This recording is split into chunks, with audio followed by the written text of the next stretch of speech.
Refugee status has been part of the discussion, but let's further analyze this and have some thoughts on what could happen next. We're joined by Mohamed Kasimji, who was a South African senior diplomat for 26 years, served in Washington, D.C., Germany, Uganda, and Senegal, just to name a few. Mohamed, thank you so much for your time.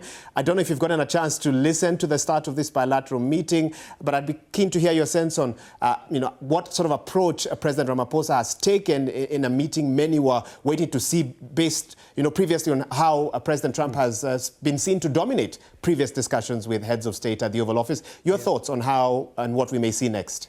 Well, thank you very much. I think what is very positive for South Africa is to actually get a meeting with President Trump. I think it's a real victory for South Africa to go to the White House, to put forward their case, to enter into discussions. And as you know, it's nobody better than President Ramaphosa, who has led the CODESA negotiations in bringing about change in South Africa. And now he's meeting with Donald Trump.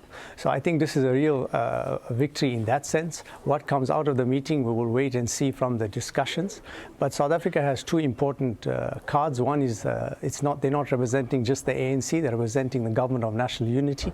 So accompanying the delegation is also the leaders of the largest opposition group and the second largest part of the GNU. And so I think this is very important. There's Anton Rubert, there's Ernie Els. So South Africa is showing its diversity, and in this way, through optics, which President Trump really likes, is showing the diversity of the nation and trying to convey that it's a constitutional state, that people are treated equally. So I think the messaging is a very important one. Obviously, the outcome of the meeting for South Africa will be to try and convince President Trump that South Africa is a strategic partner, is a trustworthy ally, and that it is in the U.S. interest to engage with South Africa. And so far, as we can hear from the comments by the leaders, there's already a rapport, which I think is very important.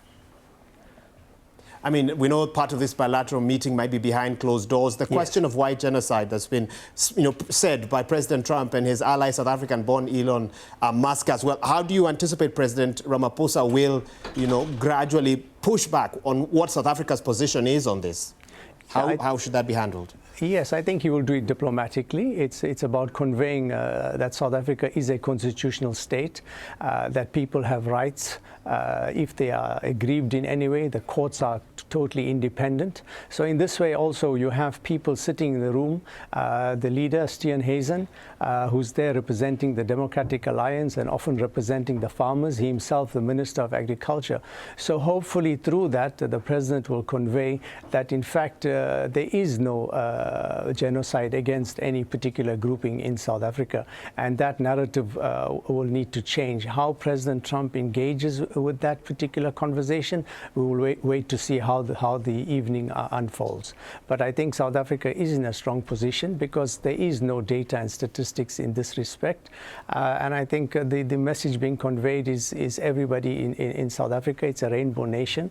It's come through a difficult transformation, but has been a successful one. And also you have the soft power of South Africa, the Mandela factor as well. So there's a lot in South Africa's favor, including a historically strong relationship with the United States under Mandela. So I think that those kind of messages will be very positive for South Africa. Yeah. Mohamed, thanks so much. Let's quickly cross back to Washington and listen once again as that meeting continues between Presidents Trump and Ramaphosa. So it'll take him